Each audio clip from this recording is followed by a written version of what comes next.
sustancias tóxicas que están presentes en productos de consumo de uso cotidiano.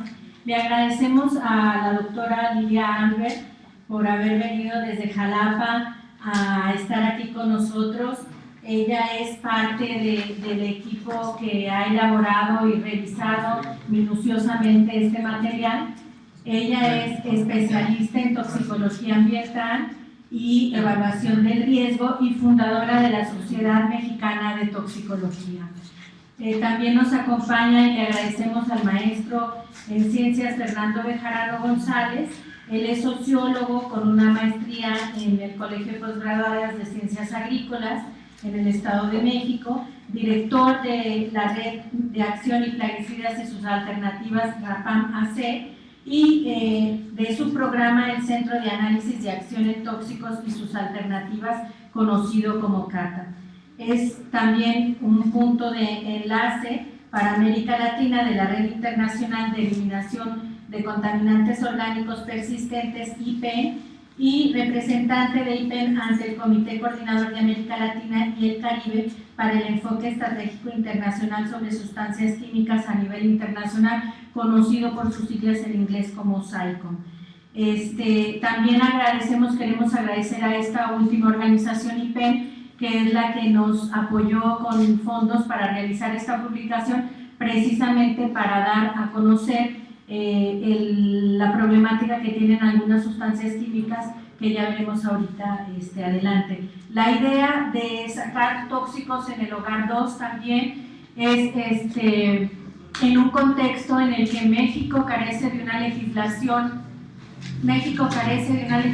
sobre sustancias químicas y digamos que estamos muy atrasados en este tema, ya que tenemos países como Estados Unidos, como Canadá, como Europa, que ya tienen tiempo teniendo una legislación en materia de sustancias químicas, y que esto ayuda a pues prevenir enfermedades, a buscar como la salud de los consumidores en muchos productos que se usan y la gente la verdad que no lo sabe. Entonces, además de que con este material queremos ejercer el derecho a la información, estamos también trabajando en dos ámbitos. Uno que es el de políticas públicas, de querer generar una legislación, como les comentábamos, en materia de sustancias químicas, y también el maestro Fernando Bejarano está participando en lo que junto con Fronteras Comunes es un comité para poder ver si logramos algún día tener este tipo de legislaciones aquí en México,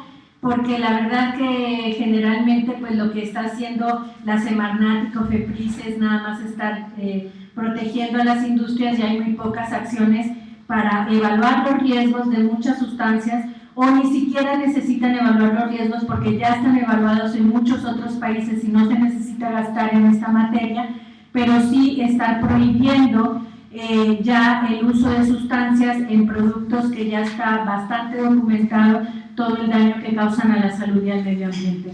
Entonces, en este nuevo material de tóxicos en el hogar 2 abordamos sustancias como plomo, mercurio, triclosan, sustancias contenidas en insecticidas, en productos antiadherentes, que no solo tienen que ver con los sartenes, que es lo primero que se nos viene a la mente, sino también pues el teflón que se le pone a muchas telas para que no se manchen y para que no se incendien, y también productos en aparatos electrónicos. Ya habíamos tocado otro tipo de sustancias en tóxicos en el hogar, uno que tiene que ver con los disruptores endocrinos, que es parte de lo que la doctora va a abordar. Y bueno, la experiencia que tiene CATA con el asunto de una campaña que está llevando sobre la eliminación del mercurio y del plomo en pinturas, que ya ellos les van a platicar con más detalle. Entonces, lo que nosotros queremos también señalar aquí es que estamos trabajando por el otro lado en comunidades con la gente, mientras podemos llegar a lograr una incidencia en términos legislativos, en términos de políticas públicas. Fronteras Comunes también está trabajando en comunidades y con la sociedad en general para dar talleres para que conozcan cuáles son los productos químicos que están en muchas sustancias de uso cotidiano y que ustedes podrán ver en el material cómo están definidos. Hay unas tablas donde se señala qué productos contienen qué sustancia y los daños a la salud que estas están causando. Entonces, es para nosotros muy importante hacer este trabajo nuevamente para que logremos que las autoridades sustituyan pues muchas sustancias, pero que además se le dé cumplimiento a convenios internacionales que tenemos firmados, unos vinculantes como el Convenio de Estocolmo, donde se explica o donde México tiene la obligación de sustituir y dejar de utilizar ciertas sustancias que no se han dejado de utilizar, y también otro convenio en el que estamos involucrados, que es precisamente este que les nombrábamos de SAICOM, que finalmente México ha firmado, aunque no es obligatorio, pero ha aceptado la meta de reducir esta contaminación por sustancias químicas y sustituirlas para el año 2020. Entonces, me gustaría que la doctora Lilia Albert nos explicara un poquito una solamente de los daños que causan algunas de estas sustancias, para que veamos, pero que es el más importante y sobre el que también se ha estado haciendo mucho trabajo desde CATA y en Frontera Comunes, que son los disruptores endocrinos, o como la doctora le llama, las hormonas ambientales, ¿no? Entonces, si me permiten, le pasamos el micrófono a la doctora. Bueno, para empezar, agradezco mucho a Fronteras Comunes y a Cata la invitación para estar hoy aquí con ustedes. La presentación es muy larga, de manera que la voy a abreviar y voy a tratar de dejar nada más lo más importante, pero el tema viene al caso porque todas las sustancias que están incluidas en los dos números de alerta de los tóxicos en el hogar, todas las que están en el 1 y en el 2, resulta que son hormonas ambientales, también llamadas disruptores endocrinos, también llamadas sustancias con acción hormonal, sustancias con acción endocrina. Entonces, el tema no se está tocando prácticamente en México, a pesar de que estamos propiamente inmersos en estas sustancias. Entonces voy a ir rapidito y ustedes ya me dirán, bueno, quiero saber más de esto o tal, bueno, ya. Entonces, primero, ¿qué son? Pues son las sustancias, decimos hormonas ambientales, porque están presentes en el ambiente y tienen actividad hormonal, entonces alteran el funcionamiento del sistema endocrino en su totalidad. Y por lo tanto, al estar alterando el sistema endocrino del que depende prácticamente toda nuestra fisiología, entonces nos están alterando de una manera total. La mayoría de las de importancia toxicológica de estas hormonas son sintéticas, aunque hay una tendencia muy fuerte en la industria de decir, pero también las hay en la soya y también las hay en tal y cual sitio. Pero esas son maneras de distraernos del punto principal, de que básicamente son sustancias sintéticas que están en todas partes, ¿no? Bueno, estos son todos los sinónimos, porque ustedes los pueden encontrar en las publicaciones en inglés como EDS, EDCs, y en las nuestras, pues, genohormonas, genoestrógenos, estrógenos ambientales, etc.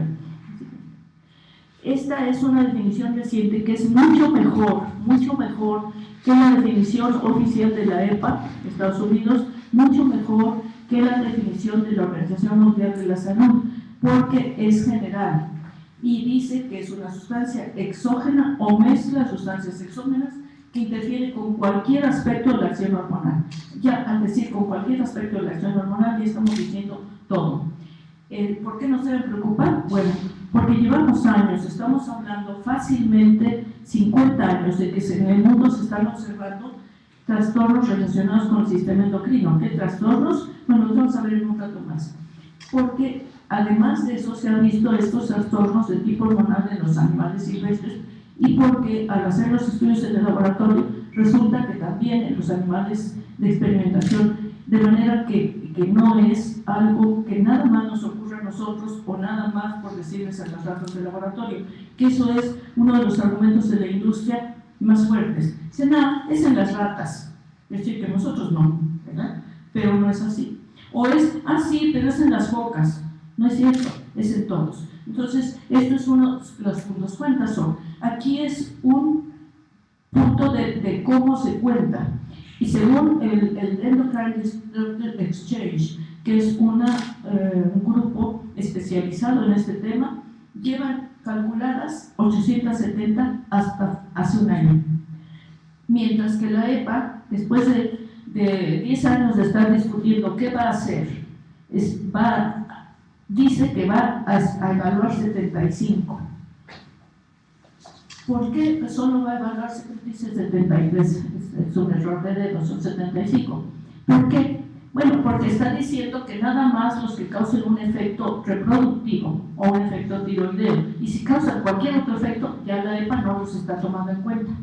Además de que la EPA está tomando una posición conservadora en el sentido de decir, voy a ir evaluando de uno en foto y los voy a ir prohibiendo de uno en foto. Cuando la industria los mete al año de 1000 a 2000 sustancias nuevas al mercado. Entonces, ir de una en foto, ustedes se imaginan que en el año 2050, ¿verdad? Entonces, bueno, dependiendo de esto, cuántos son, depende de cómo yo defino. De manera que, este es el sistema endocrino y ustedes pueden ver que incluye desde la hipófisis, la tiroides, los ovarios, los testículos, las suprarrenales. Esas son las principales. Consta el sistema endocrino consta de 3 partes. Primero, las glándulas mismas, que son las que producen las hormonas, que son los mensajeros químicos, y los receptores, que es en donde se van y se pegan las hormonas.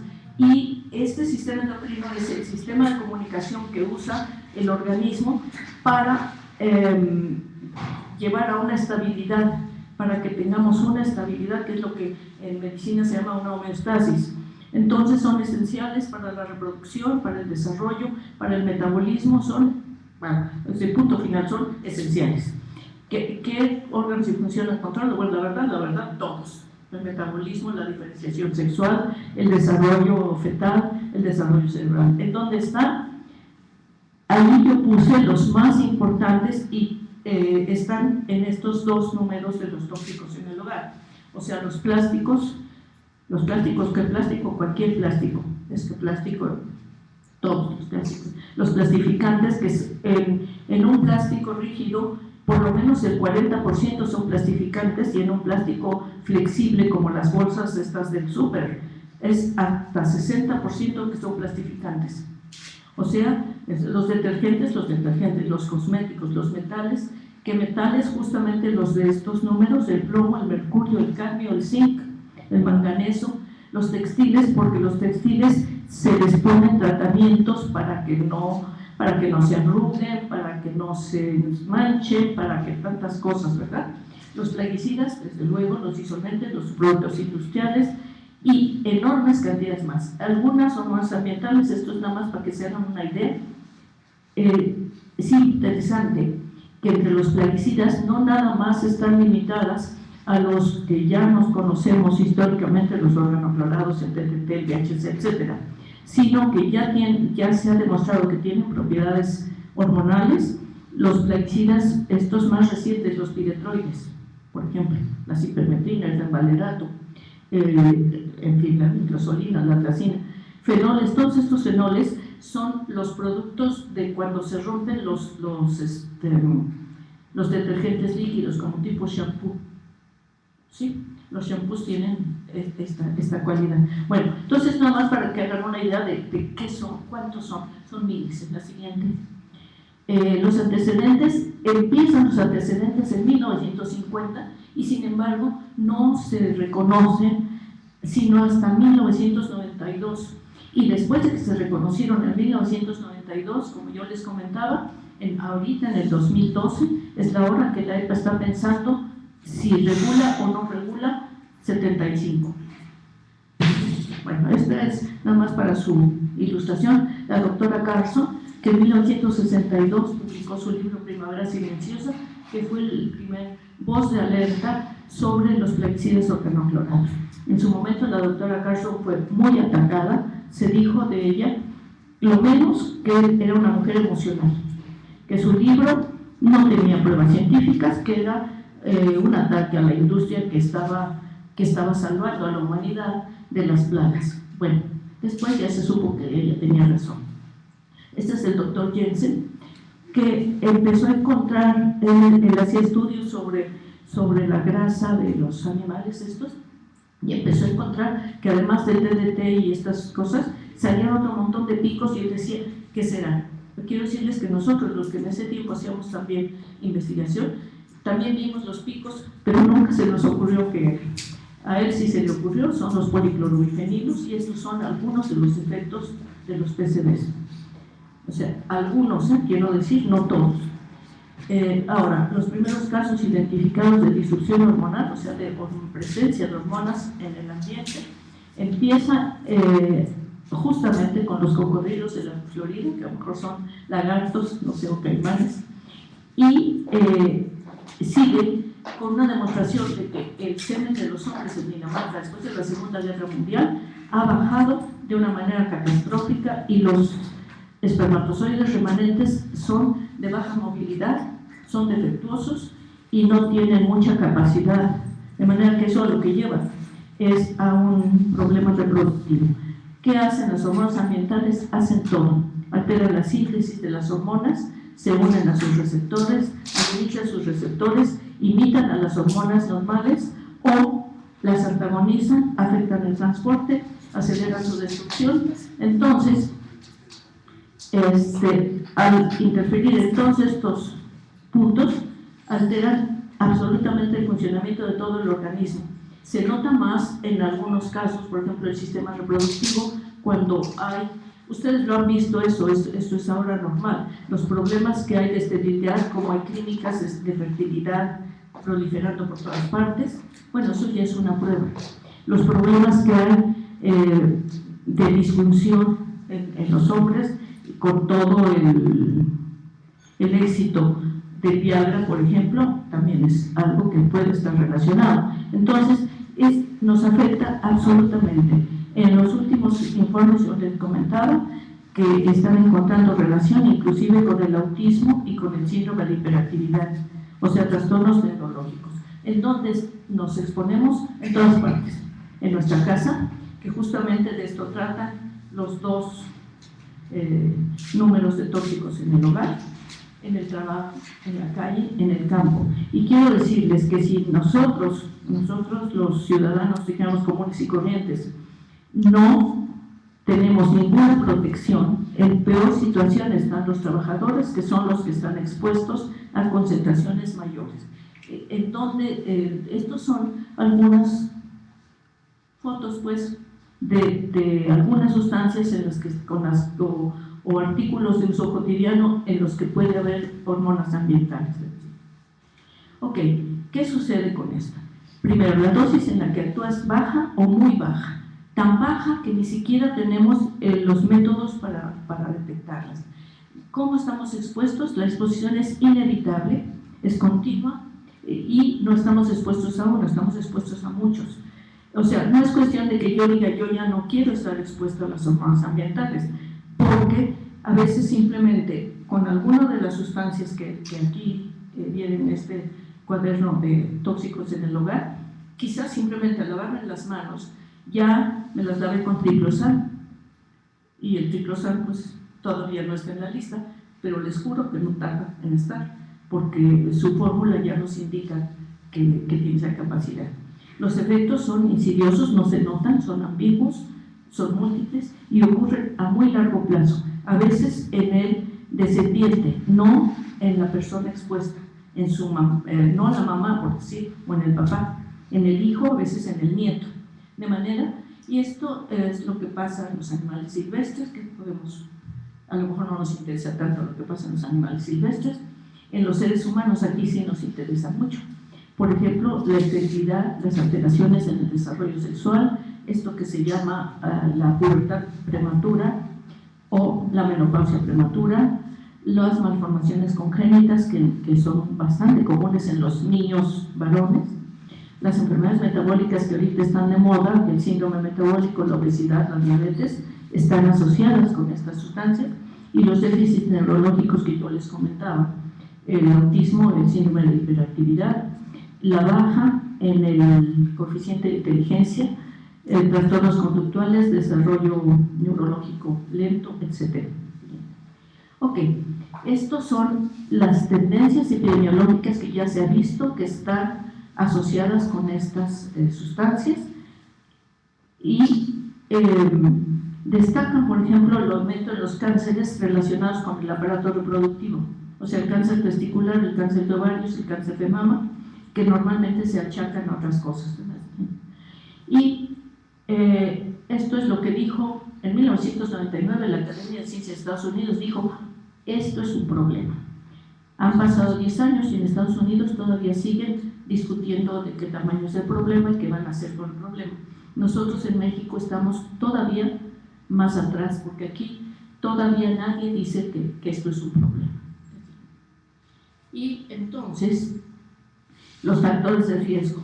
No hay estudios toxicológicos específicos, y además los estudios toxicológicos tradicionales no sirven prácticamente para estas sustancias, o sea que hay que inventar otros.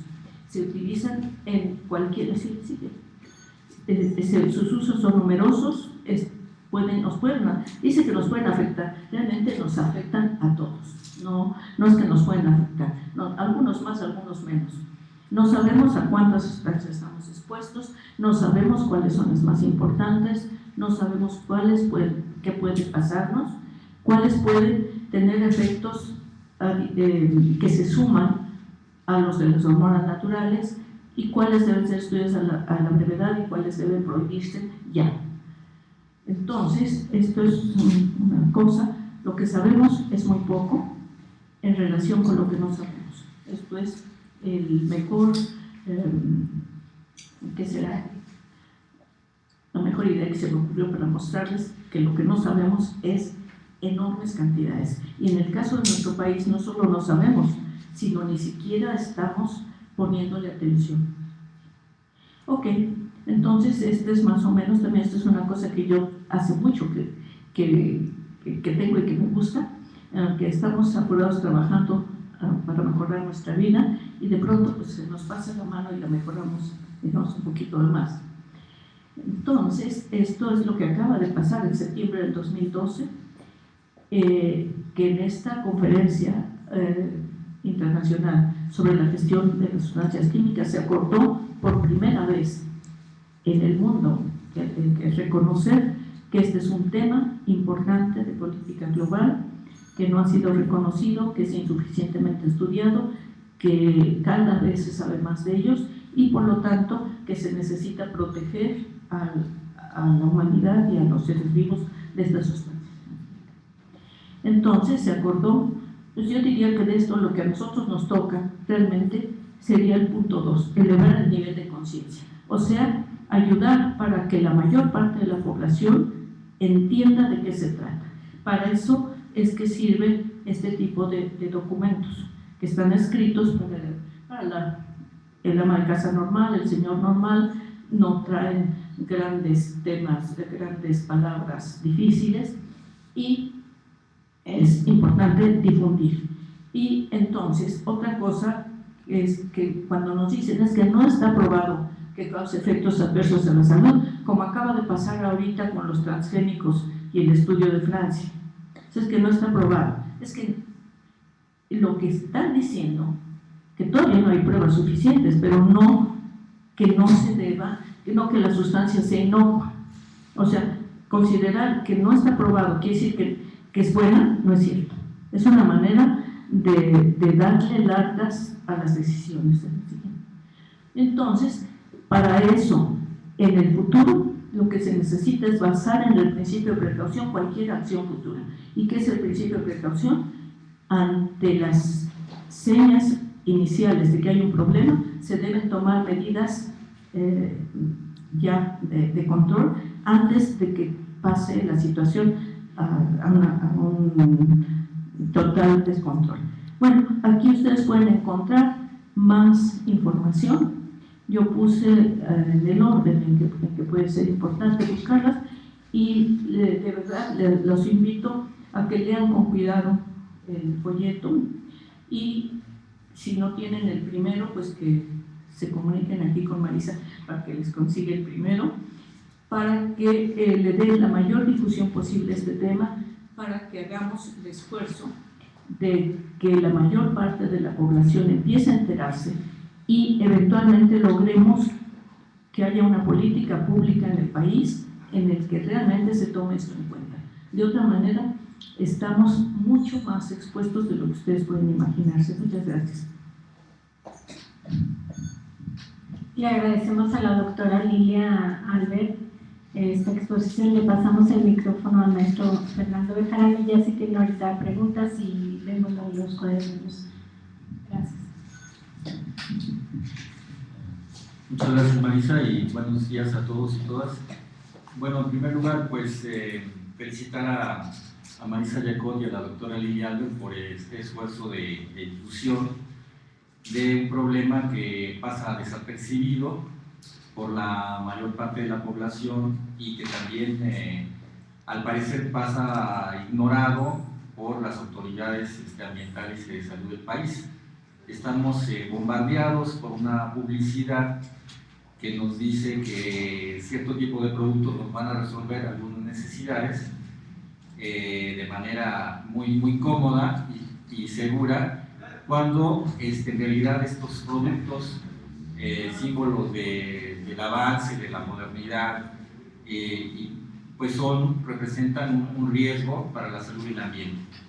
Entonces, parte de lo que nos dice este cuaderno es que debemos de ser consumidores no ingenuos, sino consumidores conscientes que defiendan su derecho a estar protegidos por productos que no contengan sustancias que puedan poner en riesgo su salud y el ambiente, sobre todo si estas sustancias tienen esta capacidad de alterar las hormonas, como ha explicado la doctora Albert, o que son muy persistentes en el ambiente o que son bioacumulables, que a pesar de que puedan estar con cantidades muy pequeñas en el ambiente, tarde o temprano van a llegar a concentraciones que van a tener un impacto dañino en la salud del ambiente y sobre todo en las nuevas generaciones.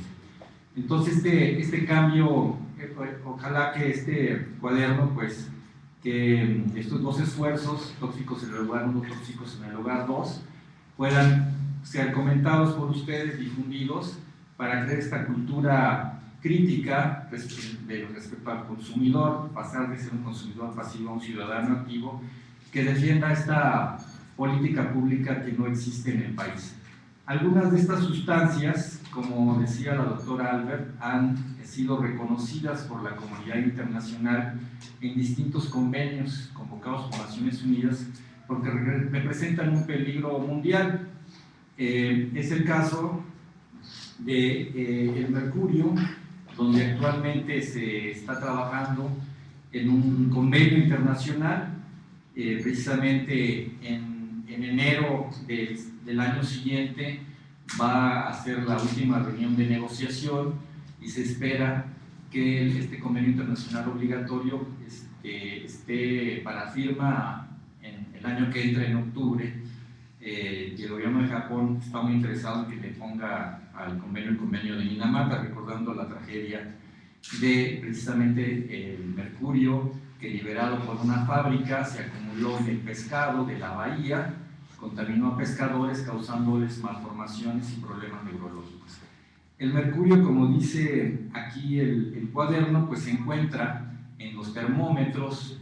Es este líquido, este metal pesado de color plateado que se encuentra en los termómetros, pero también en algunas cremas blanqueadoras de piel, en algunos productos electrónicos. Ahora las lámparas que ahorran energía tienen una pequeña cantidad de mercurio, en las amalgamas con mercurio que algunos llevamos o nos pusieron en la infancia.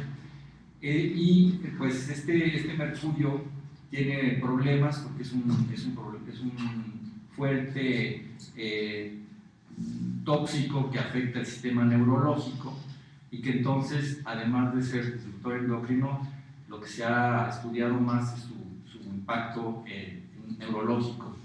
Y esto puede traer problemas de coordinación, de temblores, de aprendizaje, de memoria, que impactan sobre todo a los seres en desarrollo.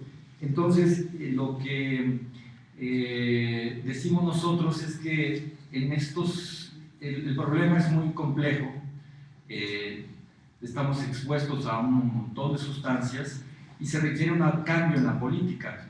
Llevamos 3 sexenios con una política neoliberal que le pasa al mercado, o confía en que el mercado va a ser capaz de protegernos, que la innovación promovida por las industrias va a asegurarnos que lo que nosotros consumimos o la manera como se produce va a ser de tal forma que va a garantizar nuestra salud en el ambiente. Y lo que vemos es que esa idea es totalmente equivocada. Esa política neoliberal a lo que conduce es a un mayor riesgo, a un desconocimiento de estos problemas y a negarles este derecho a conocer por las comunidades, los trabajadores, los consumidores. Entonces requiere un cambio en esta política neoliberal, que el Estado asuma de nuevo su responsabilidad como responsable de tutelar los derechos fundamentales a la salud y el ambiente y que aproveche los avances en la agenda internacional. O sea, a nivel internacional hay ya compromisos en cuanto a los esfuerzos por reducir los riesgos, sustituir parte de estos productos. Y voy a dar algunos ejemplos. En el caso de mercurio, para rematar, lo que vemos es ya experiencias que han tenido incluso desde el sector público, del sistema de salud del sector público, por ejemplo, sustituir termómetros y sismomanómetros, gracias a la iniciativa de organismos no gubernamentales y también de algunas políticas de la Organización Mundial de la Salud. Pero las autoridades de salud, en este caso la Comisión Federal de Protección de Riesgos Sanitarios, conocen estos avances y sin embargo ha sido sorda a los llamados a que ellos tengan, por ejemplo, una política de compras en el sector público que sustituya termómetros, sismomanómetros y amalgamas y que reduzca el impacto que esto pueda tener en el ambiente, que tenga en el ambiente y en los trabajadores. Entonces nos enfrentamos a México, participa en estas negociaciones sin una política clara, sin una coordinación clara entre la Secretaría y Medio Ambiente. En todo el marco general de las sustancias químicas tóxicas existe este convenio del que hablaba Marisa, es el SAICO, el enfoque estratégico para la gestión de sustancias químicas a nivel internacional. México se ha comprometido a que para el año 2020 las sustancias químicas se usen y se produzcan de manera que se reduzcan significativamente los riesgos a la salud del ambiente, que ese es el objetivo del convenio de SAICO. Y para eso existe un menú de acciones en un plan global de acción y medidas específicas de reducción de riesgos en las que incluyen, por ejemplo, la eliminación del plomo en pinturas, que es uno de los productos metal pesado que se detalla en el cuaderno. Uno de los productos es pinturas, hablamos de pinturas en aceite, incluso se ha llegado a una iniciativa global para eliminar el plomo en las pinturas, en el cual la propia industria está de acuerdo a nivel internacional, los representantes internacionales, pero estos acuerdos no se bajan a nivel nacional, ni el gobierno es capaz de convocar a la propia industria para que cumpla con este compromiso voluntario. Entonces hay una falta de una política, de una voluntad política para realmente tener medidas que incidan en este cambio de esta filosofía neoliberal. El otro ejemplo está en el caso de los productos electrónicos, que aquí se destacan también. Hay ciertas sustancias en retardantes de llama que tocó el cuaderno 1, otros productos en los que incluso ya hay evidencias en México.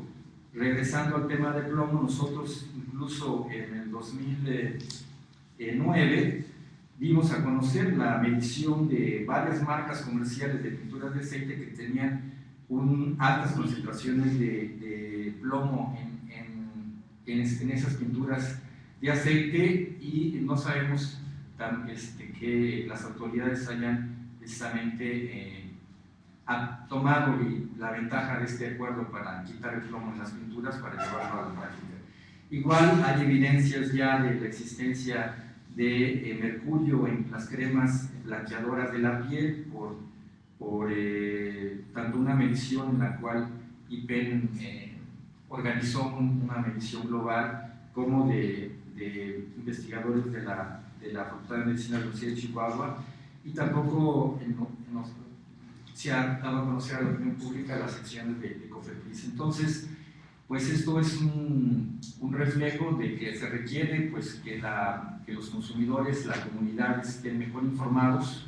Este folleto pensamos que es un aporte para que esta información llegue y transforme esta conciencia, para que se demande un cambio en la política pública y se actúe de manera precautoria, de manera preventiva, se aplique un principio no solo de precaución o de sustitución en aquellos productos que puedan ser sustituidos. O sea, hay alternativas en el caso de todos los productos que aquí se mencionan, incluyendo el tema de plaguicidas. Los piretroides, hay otras maneras de controlar plagas. No es necesario el plomo para seguir produciendo pinturas. Esa función que cumple el plomo puede ser sustituida, como también hay alternativas para sustituir mercurio, tanto en amalgamas como en termómetros de muchos productos. Pero estos cambios solo van a venir pues, con una legislación general de sustancias químicas y con otra política y una ciudadanía más activa e informada. Por parte de IPEN, que es una red internacional que trabaja por un futuro libre de tóxicos, pues nos interesa apoyar este tipo de esfuerzos y se participa activamente en las negociaciones del convenio de Estocolmo, de SAICOM, de Mercurio, para precisamente lograr que estos convenios representen los intereses generales y no sigan solamente los intereses de la industria que quiere seguir aumentando su ganancia a costa del riesgo impuesto a la ciudadanía. Muchas gracias. Pues le agradecemos también a Fernando Bejarano su participación, y si tuvieran ustedes alguna pregunta, con mucho gusto. Yo quisiera saber cómo el público en general puede tener acceso al cuadernillo y si pudieran abundar en los daños al medio ambiente que generan los tóxicos. En general hablar de los daños a la salud, pero entiendo que hay daños también importantes al medio ambiente.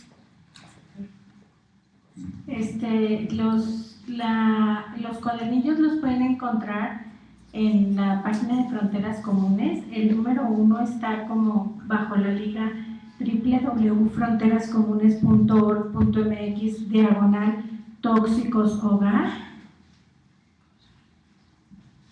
y este segundo va a estar el día de hoy o a más tardar ya mañana en línea con la misma liga, nada más que con un 2 al final, tóxicos hogar 2. Y bueno, los daños sí, les trajimos un ejemplar también para que lo tengan, ahorita se los vamos a dar. Y bueno, pues los daños ambientales también tienen que ver todo con contaminación de agua, contaminación de suelos, pero que todo eso impacta a través de la salud. Entonces, digamos que, como decía Fernando, el mercurio se libera al aire, va a parar al agua, se convierte en metilmercurio, hay una contaminación,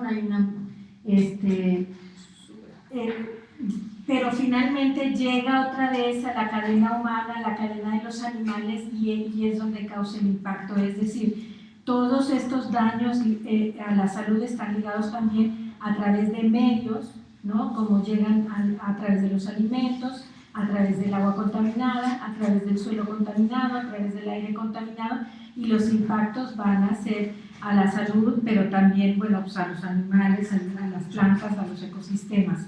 Entonces, es una relación, digamos, no sé si ustedes quieren decir otra cosa, pero digamos, es una relación completa de todo el círculo vital, ¿no? Decía que en México no hay una regulación, o sea, no hay nada regula los tóxicos de nuestro país, digamos, no hay una ley que lo regule. También mencionaban mercurio, plomo, que una tercera sustancia importante que ustedes consideren riesgosa. El bisfenol A, vamos a decir. El bisfenol A es BPA, se conoce como BPA. El bisfenol A tiene todas las características de lo que la doctora Albert describió, es un disruptor endocrino, es una sustancia que está prohibida en muchos países y que cuando uno se acerca, por ejemplo, a las autoridades, bueno, además quiero decir que el bisfenol A está en muchos plásticos, pero fundamentalmente presente y preocupante en la línea que es para bebés, mamilas, todo lo que biberones, en el plástico que es el policarbonato, pero y afecta más al bebé, ¿no? Entonces, digamos, cuando nosotros nos acercamos a la Secretaría de Salud y decimos, ¿por qué no tienes prohibido el bisfenol A? Es porque no he realizado ni tengo el dinero para realizar los estudios en COFEPRIS. No tengo el dinero para realizar los estudios, pero si ya no tienes por qué realizar los estudios y está comprobado internacionalmente ante organismos internacionales y países que lo tienen prohibido, como funciona también, por ejemplo, con los talatos. Entonces, digamos que México ni siquiera está pasos atrás. México está, como mencionaba la doctora y Fernando, no está atendiendo el problema, está con oídos sordos. Hay muchos productos que son contaminantes y cuando la presión internacional es grande, hacen programas absurdos como por ejemplo el de eliminar plomo en loza, en cazuelas, pero solo a través de un programa de FONAR, que esas cazuelas, las cazuelas de FONAR, ¿a quién van? A los extranjeros. Entonces, digamos que están cumpliendo una línea de poder poner en el extranjero una loza vidriada, una cazuela que no tiene plomo, cuando tenemos una cultura milenaria de uso de las cazuelas, que además no significa solo un traste de cocina en muchas culturas, sino es toda una tradición, toda una herencia y toda una cultura. Entonces, digamos que cuando se crean algún tipo de programas, son programas que realmente no funcionan. Y la otra parte es cuando hay eliminación de algunas sustancias, algunas veces tiene que ver por una, asumir voluntariamente la industria alguna decisión de quitar un producto, pero porque internacionalmente ya no lo puede poner. Por ejemplo, quisiera mencionar cuando dijeron Europa que ya no iba a recibir ningún aparato electrónico con plomo, mercurio, cadmio. Dijimos, bueno, pues la industria, la maquiladora aquí en México, que maquila mucho electrónico, las compañeras y los compañeros se van a dejar de contaminar con plomo. ¿Y qué nos dice? Que ahora tienen más trabajo porque tienen una línea arriba donde soldan sin plomo y una línea abajo donde soldan con plomo, y es para el mercado mexicano y el mercado latinoamericano. Eso se llama doble estándar, que era lo que decíamos.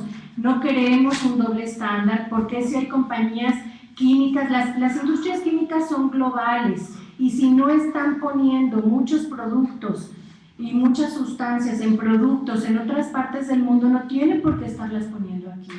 Entonces, el asunto es, no nada más tenemos que trazar una política pública, tenemos que demandar a la industria química que no tenga una política de doble estándar, y tenemos también que concientizar a los consumidores que no todo lo que nos dicen que es necesario para echarle a un piso que tiene que estar limpio, que tiene 70 productos químicos, porque además de que limpia, desinfecta, pero también echa un olor, pero también está morado, huele rico y múltiples cosas más, no hay necesidad de ello. Entonces, por eso mencionábamos que una parte del trabajo de Fronteras Comunes es poder incidir en política pública, que eso es muy largo y difícil, y la otra es, mientras, prácticamente estar con la gente y con los ciudadanos y con las comunidades tratando de dar estos talleres para que también demanden productos, para que dejen de usarlos, para que dejen de consumir, para que demanden a la industria otro tipo de productos que no les daña la salud y además es un asunto que también vemos de un ahorro muy grande en una economía en la que está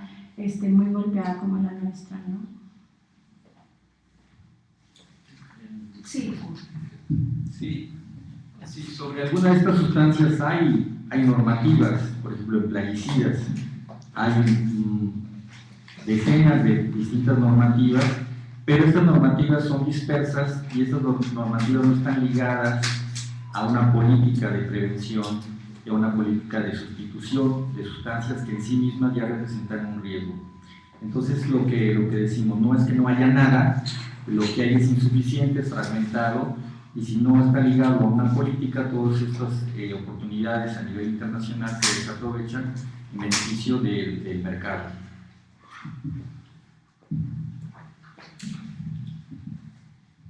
Bueno, nada más en este mismo sentido, el consumidor realmente no está protegido, porque, por ejemplo, esta política de plaguicidas debería estar unida a un sistema de laboratorios que nos garantizara que nuestros alimentos no quedan residuos de plaguicidas, pero no hay un sistema de laboratorios. Lo que hay son algunos laboratorios universitarios que con muchísimos esfuerzos hacen algunos estudios limitados, pero no hay en este país nadie que nos garantice que lo que nos comemos está realmente libre de plaguicidas. Ya no hablemos de cosas más elegantes y más raras, simplemente eso, no hay una manera, nadie nos protege realmente, de manera que es el consumidor el que tiene que tomar en sus manos las acciones para exigir que se le proteja, ¿sí? Que esto sí ocurre en Estados Unidos, y lo poco que se hace en México es, como decía Maisa,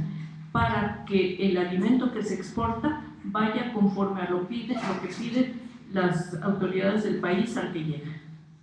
Ese sí va limpio. El que nosotros nos comemos va normal, vamos a decir. Pues muchas gracias. Le agradecemos a Fernando Bejarano de Cata, a la doctora Lilia Albers y a CENCOS por acogernos y esperemos la difusión de este material. Muchas gracias.